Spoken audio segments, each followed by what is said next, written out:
The Stolen Pennies. One day a father was sitting at the table with his wife and children, and a good friend who was visiting him, and they were having their noonday meal.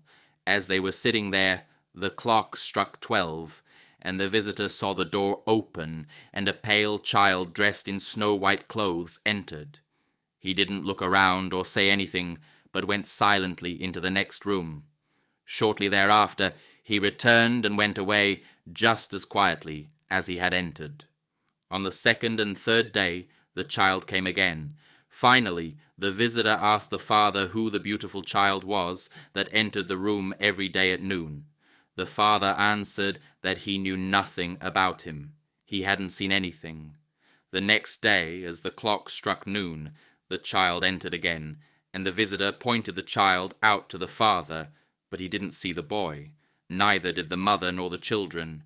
The visitor stood up, went to the door, opened it a little, and looked inside. There he saw the pale child sitting on the floor, digging and rummaging in the cracks of the boards. However, as soon as the child noticed the visitor, he disappeared. Now, the visitor told the family what he had seen and gave an exact description of the boy.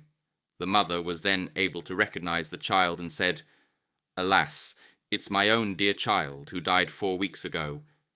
Then they ripped up the boards of the floor and found 2 pennies that the boy had received from his mother at one time to give to a poor man, but the child had thought, "You can buy yourself a biscuit for that."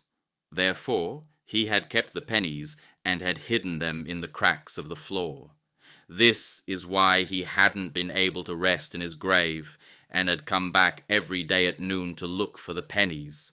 So the parents gave the money to a poor man, and after that the little child was never seen again.